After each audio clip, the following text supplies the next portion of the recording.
I asked the Lord a crazy question. I can't understand to this day why I asked it, but I asked him if Anne would be a good wife for me.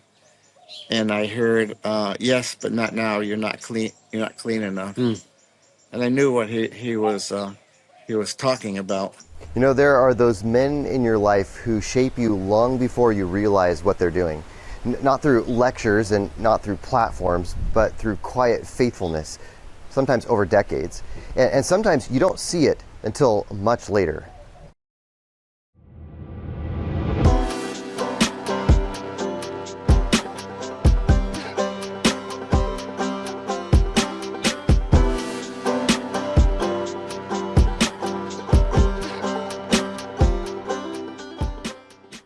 So today's conversation is a little different. This isn't a coaching session, it's more of a tribute. See, my Uncle Len was one of the very first entrepreneurs I ever saw up close. And long before I understood business strategy or leadership, I watched a man who worked for himself, who provided for his family, and who built something really steady over time. And there are some of my earliest memories, actually, just being a kid, crawling around his warehouse and crawling on carpet rolls, watching him work without really knowing what I was seeing. And now, years later, my family and I have had the opportunity to spend a couple of weeks with him and my aunt in Baja California. Getting to sit down and record this conversation, it felt really important because it wasn't just that he built a business. It was a life anchored in faith. And one of these things that has marked my uncle's life and his business is this deep, consistent reliance on prayer. Not as a last resort, but as a starting point. Before jobs, before decisions, before conversations. And so as you listen to this conversation, I want you to invite you to do more than just learn. I want you to pay attention because there's real wisdom here, earned over 40 years, that just might challenge the way that you think about your work, your business, and your walk with God. So let's get into it. So I actually don't even know this story. How did you get into floor covering? Well, I guess I should start in 1970 after graduating and thinking about college. That time I was mostly thinking about getting out of the Vietnam War and didn't know what I was going to do or what I wanted to do. And my dad said that his brother was an accountant and maybe I should go into accounting. So that's what I did. Okay. After about 3 years of accounting, I remember being up at night thinking, I don't really want to be an accountant. I wasn't enjoying it. And that summer was a summer with my friends and I, and we were having an amazing summer. We were traveling and doing a lot of things, and back in those days, a lot of partying. And I didn't want the summer to end, so my friend that was, he hired me to do floor covering with him during that summer. So we went down to Florida and lived with my uncle and aunt, and I was helping him do floor covering. He wasn't teaching me very much because I thought he didn't want me to be a competition for him. And at the time, I was still thinking of going back to school to be an accountant. So how it turned out is I ended up coming back early because spring semester was coming. Then the courses that I was going to be taking was now only offered in the fall. So I had nothing to do until fall. So I went to look for a job, and so I started with floor covering. And after someone would talk to me for about 5 minutes, they would know I didn't know anything about floor covering. Okay. I would bring the tools in and out. I would help with the simple tack strip and the padding and pick up scraps. And yeah, that's basically what I was doing. Before we went to Florida, he was subcontracting through this store owner, and no one else would hire me, so I figured I'd go back to him. So he talked to my friend about what I had learned, and my friend told him that if he hired me, it would be a big mistake because he didn't teach me anything. Okay. So I didn't know the Lord really in that time of my life, but God was putting things together. Because this man, he he liked to drink beer, Hmm. and so him and I were started going out during the week. So he said he wasn't going to use me for his floor covering, but he told me that I could buy carpet from him at 10% over cost, and that when I got good enough installing my own work, then I could do his. So he would like sub out to you, like a subcontract to you if you were good enough. Yes. Okay, so he wasn't going to hire you. He was just going to kick some jobs to you. Right. Okay. And in the meantime, I wasn't going to touch his floor covering. I was going to make the mistakes on my own floor covering. Okay. So after a while, I was starting to sell more. I was putting ads in the paper. My first job took me about 8 hours. It should have taken me an hour. And the customer said, "I've never seen a more meticulous installer than you." But he didn't know that I was worried about every move. I was so scared, and he ended up giving me a large tip. Wow. And then my second job also the same thing, a simple job, should have been short. And I guess that guy must have felt sorry for me too, and he gave me a tip. Okay. So so after a while, I was having a beer with my friend, and he said, "It's time for you to start your own business."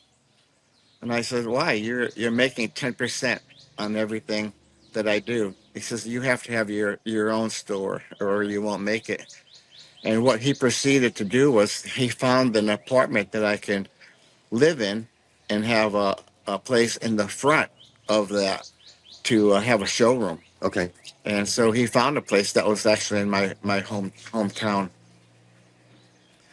So then he went and told me about who to buy from, the distributors, when it was advantageous to go with the mills, Hmm. about pricing, product. He went over everything, and I never went back to school. So I was really thankful for that mentor in my life. Um, my parents thought I was making a mistake, and they weren't very confident that I could do my own business. Hmm. But through the grace of God and through this mentor, it was possible. And I spent 42 years doing floor covering. I met my wife in floor covering, and now I'm retired and enjoying the fruit from it.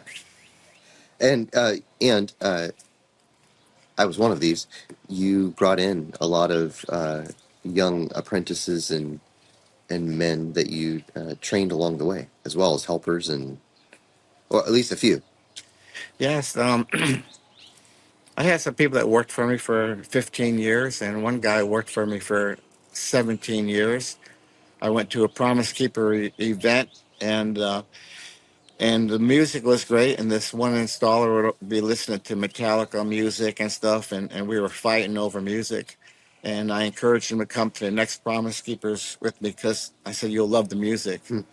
Well, at the altar call, him and his brother went to have a cigarette, and I thought they were gonna miss it, and that's why we're bringing them there. My dad was with me, and my wife's dad, and so turns out that he went to the ball field because he saw people going there to answer the call of Greg Laurie, and he fell on his knees and he told his brother, I'm the worst sinner Mm. that you know," without even hearing what the evangelist was saying. And his brother said, "No, well, next to me, you are." And someone led him to the Lord right after that. And the rest of the conference, their hands were in the air.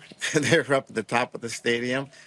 And on the way home, he said he was going to marry his girlfriend, who I was encouraging him to, but now when the Holy Spirit was telling him. So he was hired from me in a kind of desperation because I really needed help. Hmm. And He was probably at that time the worst employee I've had. I fired him a few times. He quit a few times. And after this conversion, he became the best employee that I ever had. Wow. And I think I know who you're talking about. You don't need to say his name, but he became a pastor. Yes, he did. Yeah. Wow. So our local church needed a pastor, and I recommended him along with another businessman. So I lost a tenant, an employee, and everything to the pastorate. And probably never regretted it. No, Not never. eternally, anyway. No, God will always provide somebody else. Yeah. Amen. So, okay, so you come out of college and uh, you end up not using the degree that you had gone really to study for, didn't go into the safe accounting world. Uh, you said you spent 42 years kicking carpet and laying vinyl and flooring. Any moments along the way where you kind of thought, oh, should have done accounting? Oh no, I would never be able to stay in an office Mm. uh, day by day. I was good in math, and so I thought maybe I could be an accountant, but that would be just a small part of it. Um, I love people, and my job allowed me to be in someone else's home, every other day. Yeah, I know a lot of service and trades sorts of guys who say exactly the same thing. I'm thinking of a friend that was actually on the show a while back, and technically his job is doing propane appliances and maintenance. But I think that the part that gives him the most joy is actually the interactions with people in their homes. They've invited him in. It feels like a safe and trusted sort of thing, and he often ends up doing ministry in his work. And I think you probably experienced something similar. Yes, I think a good part of my career, I didn't know the Lord, and to me, it was about making money, Uh-huh. doing a good job, but making money.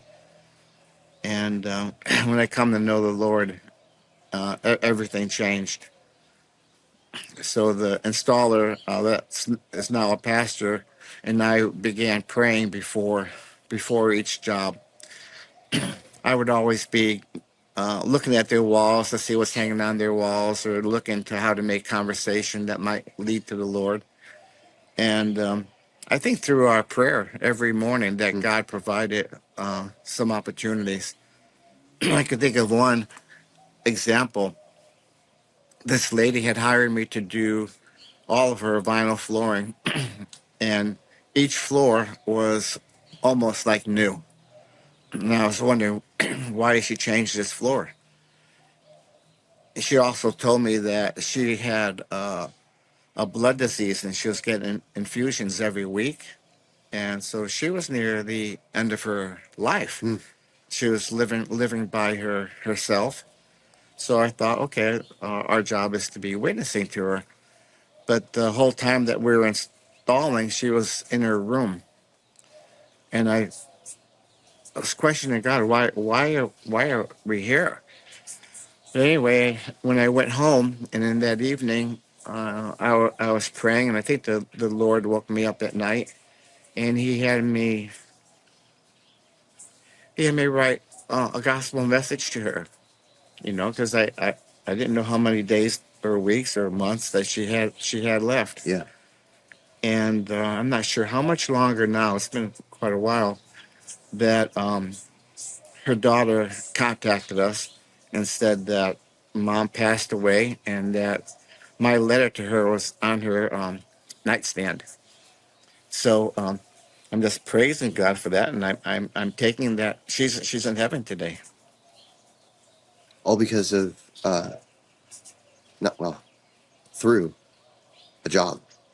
Through a job, and through praying before the job, of Yeah. course. Now, I told you the other day that was one of the most impactful things that I had that summer working with you.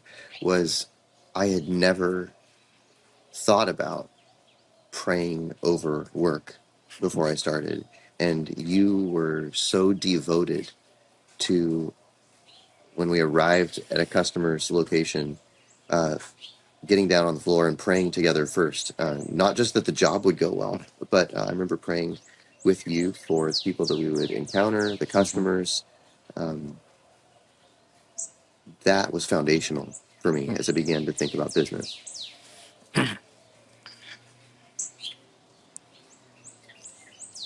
It's just amazing what the Lord would do. And my first part of the career, my customers would be the one leading me to the Lord. I remember this one customer. She hired me. When I moved to California from Connecticut, it was hard to have my own store right away, and I had a store from when I was 20 years old. So I subcontract my labor to places that only sold the carpet.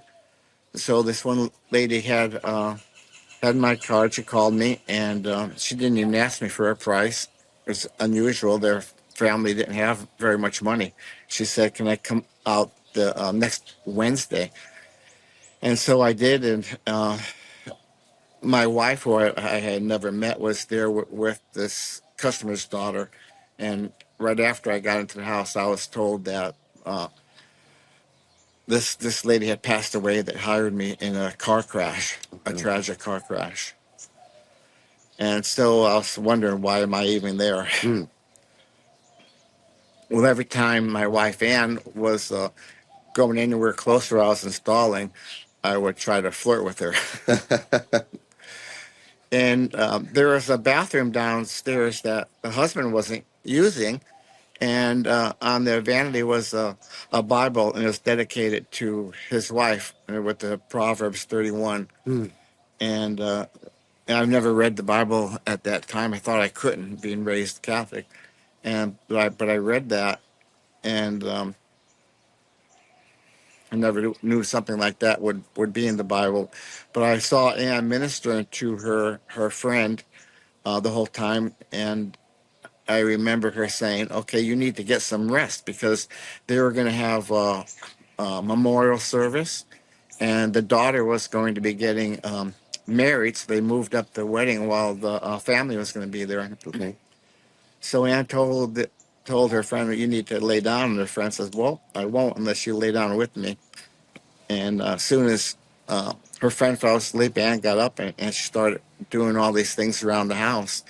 And I started thinking, "Oh, this is a different spirit in her." I didn't understand what that spirit was, but I was kind of correlated to get to the Proverbs woman. Uh-huh. Yeah, so you saw that Proverbs 31 character that you had just briefly seen Yeah. actually lived out in a woman. Yes, I did. And so anyway, near the end of the day, I says, I'm gonna ask her out on a date. And I seen her going through the garage, and I thought, okay, I'm gonna catch up with her and ask her. Well, she got into her car before I could, and I thought, darn, I'll never get that chance again. And I was thinking, okay, now the husband's gonna be coming home, and what am I gonna say? Sorry about your wife. Here's your bill. Mm. Well, this to say I was uncomfortable would be the least. Mm. But anyway, he came home and he came right over to me and he put his arm around me and he said, "I know you're probably nervous about me coming home, but I want to let you know that my wife is with the Lord and she's not in any pain." And then he said that I didn't need this floor, but it was for my wife. I was just going to cancel it.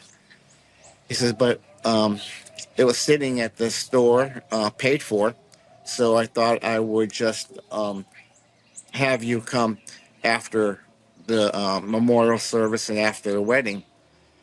He says, but my wife and I were giving 4 cards of installers to do this floor, and we prayed for the right person to do this floor.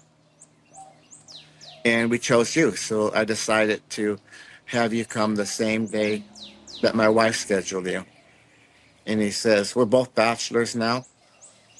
Can you imagine someone who just lost his wife to say that? He says, call me anytime, come by anytime. So I got home and I called them and we talked for 2 hours and we're talking about the Lord. And before I hung up, I asked him if he could give me Ann's phone number. And he not only gave me her number, but told me the best time to call because there was going to be wedding rehearsals and stuff going on. So anyway, I ended up calling my wife, and she didn't know me. So it was Easter week, and she says, "Well, maybe we could meet at their church on that Easter Sunday." So more floor covering. The next day, I'm doing this job, and there's a 5-year-old that was hanging out with me the whole installation, and I love kids, so I was having fun with her, and I says, we got 2 pieces of carpet. We got to make them one piece, so we got to do some magic. So I said, I have a magic iron and a magic roller, and you can use the magic roller. And she was rolling it together after I ironed it, and I would say, you have to say abracadabra and make this one piece. So later on, I had her use my electric staple gun to help put down some of the edges, and she helped me pick up scraps. But the most important thing is that at the end of this job, this little 5-year-old gives me this little pocket Bible, an easy to read Bible. And I don't remember anything about her parents, just this little girl. And so the next day was Good Friday, and being raised Catholic, we would spend the afternoon um, in our room, thinking about the cross, and the 3 hours is on the cross. So I took this little Bible, and I decided to hike up to the top of Yosemite Falls. And so I was doing that, and I was praying. And at this time in my life, I was a womanizer and a drinker. And I asked the Lord a crazy question. I can't understand to this day why I asked it, but I asked him if Anne would be a good wife for me. And I heard, yes, but not now. You're not clean. You're not clean enough. And I knew what he was talking about. So anyway, on Sunday, I went to church with Ann, and she was in an Easter play dressed in white. I sat with her parents, and to me, they looked awful religious, all dressed up. And one brother was a music leader. Zach's dad was the worship leader.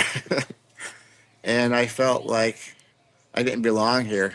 I think maybe the enemy of our soul was whispering, "You don't belong here." And at the end of the service, talking to Ann, she invited me to come back the next week and play some volleyball with the kids, and I didn't do that. So what the Lord was trying to get together, the enemy was trying to stop. So as I said earlier, how my customers would always talk to me about the Lord. And so this one week on Monday, customer was asking me if I knew Jesus and started talking to me about Jesus.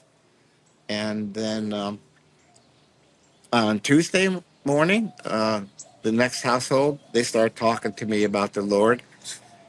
And then again on Wednesday. I don't know when they started talking to me. Maybe when I got on my knees to start installing, they go, "We'll take this opportunity." But I was still kind of a slow learner. I just wasn't getting it. And Wednesday night, I go home after work and I grabbed a couple beers out of the refrigerator, and I went in the jacuzzi of the apartment complex and see if there's any ladies I can talk with. And there was one by herself in the jacuzzi, so I started to talk with her and found out that she was part of an evangelical team to do a weekend revival at a church. So there was just no getting away from it. Then shortly after that, another customer, he's a bold Puerto Rican man, hired me. And all these people are getting 3 or 4 cards, and they're choosing me, right? So it was definitely God's hands. And at the end of the job, this man put his arm around me, and just like the other man who lost his wife, comforting, and he says, son, you need to get into a Bible study and I need to teach it. And so I started learning. Well, first I said yes, if we could do it at my parents' house and my sister could join us. So for 3 months, I started learning what was in the Bible. And, when I heard the answer to the question, you're not clean enough, I started, the Lord was doing a work in me. And after 3 months, my parents started fighting, and they said they wanted to stop the study and they didn't want to be hypocrites. And I got in my car and I drove around for 3 hours praying.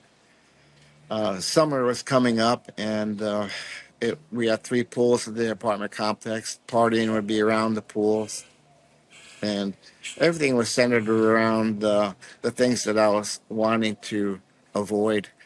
So I was telling the Lord I needed to have a wife that would help me with my walk, someone who would work with me, someone who liked to travel. And in those early years, I had a jealousy problem, and my dad had a jealousy problem, and it really hurt their marriage. So I prayed for a wife that I would never have jealous feelings. The very next day after my prayer, this man had referred me to do a job, and he had not referred me in about 2.5 years. So I get to the job, and the customer is saying, customer's wife was saying, "Don't I know you from somewhere?" And we couldn't think of where. And they started talking to me about the Lord. And I was thinking, boy, it must be really pathetic looking. Everyone wants to share Jesus with me. But every time people were sharing with me, it was Christ of the Bible. It wasn't Mormonism or any other religion except for Jesus Christ. And so at the end of the job, she comes over to me. She says, "Were you in church with Ann Wise last Easter?" A whole year just about had gone by. And I said, "Yeah, I was." And that night when I was praying, I was thinking of Ann. The Lord brought her to my mind. So the next Sunday, she saw Ann at church and told Ann that I installed the floor covering. And she said, "I've been praying for Len all year." If you see any tears coming down, erase those. But that's why all these people, customers, were talking to me about the Lord. I'm sure. So one of the biggest things in our businesses in our life is prayer. He answers prayer. Amen. So so anyway, Anna called me to see how I was doing, and I asked her if she wanted to come to my apartment complex and play some racquetball and have lunch by the pool, and she said yes. And then I said, "Well, I have an appointment beforehand. Would you like to go on it with me to show samples?" And she says, "Yeah, I'd love to." And so she was going over colors with the customer and talked to her like she knew what she was talking about. And I'm thinking, wow, that's my prayer. So, so we became really good friends, and we um, we weren't trying to date, or I wasn't trying to have anything else except a friendship. And another customer was telling me about the Lord, and I told him I was starting to get a little more serious about Ann, and um, he told me he had a houseboat, and I said, "Well, could we do a trade?" And I had family coming out from Florida, and I wanted to have Ann come on the houseboat trip, and so. He looked at me and he says, "I've never thought about doing anything like that before." He says, "But I think I'm going to say yes." So my family and Ann agreed to come if her brother can come, Zach's uncle, and we had a great time. And that was the first time I held my wife's hand, and that was 85 days after our first kind of friendship date, if you want to call it that. And to be honest with you, holding her hand meant more to me than being with any woman I was with. And so we got married. After after so much time, the story gets longer, but don't need to go into all those details. But the Lord, through the faithful prayer of His people, brought to you a godly wife who was uh, more than merely a wife. She's been the helper that was promised uh, for life, for Yeah, business, for friendship. yeah, I mean, yeah. Everything. We'll be celebrating our 40th anniversary oh, this year. So you said earlier if there's anything that I would change, yeah, and if you have things in order, if you know Jesus Christ as Lord and Savior, and you dedicate your business to Him, I've learned to value and listen to my wife the hard way. I I went against what she was thinking when we were going to hire or actually take somebody on as a partner, and sometimes our wives can't give us really good answers, but God gives them a sense. mm, And it was a real bad decision. And there's been other times where Ann couldn't give me a good reason, and she was right. So to be in a business where you don't take that into consideration, and that's why God put you together, that would be a foolish mistake. to trust the instincts of your wife. That would be one of the things you'd change. Oh yes, most definitely. Yeah. The the pastor that had worked with me in the beginning, he would say, "How much are we going to make on this job?" And I would tell him, "Don't think about that. Just think about doing this job as if it was for your own mother." And I says, "The money is going to follow." And customers will learn that. I just thought about honoring them and serving them, and I had a trust. And my business was mostly word of mouth. And I remember being at Vegas shows for floor covering, and they would talk about closing percentages. Hmm. And I forget what they considered good, 40 or 50%. I can't remember. Sure. But I was talking to my wife, and I says, I think our closing percentage is like 95%. I had customers that would say, okay, I'm going to leave the key behind this tree, let yourself in, look at the job, and you decide what should go in there. And I'll leave a check here. I'll just fill in the amount, and and then so often I'd be in someone's home showing samples, and I'd be figuring out the price at their kitchen table, and they would say, "When can you do the job?" So I knew I was getting the job, and I says, "Lord, help me to have this final figure. What it would be if I didn't hear that." Yeah. So integrity means a lot, and not trying to get more than you should get, and do the best that you can. And, it's like what Zach's kids model and Zach and Melissa is their servants. Each one of them has been serving us, and if we serve our wives and our Lord and our customers, you're going to have a great business. Do you think that's a guarantee or just a like a general principle? Definitely a principle, Yeah. but But still what worthy of what pursuit. other way would be better? Amen. What other way would be better? Yeah, holiness with poverty is better than wealth with with utter emptiness. That's correct. God's going to supply all of our needs, and we haven't missed any meals.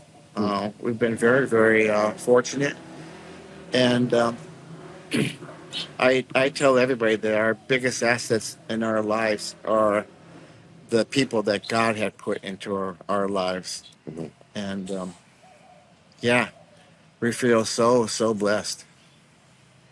So curious what you would actually tell me, or what you would tell, maybe you've got some other young tradesman, or even middle-aged, person. It's kind of mid-career.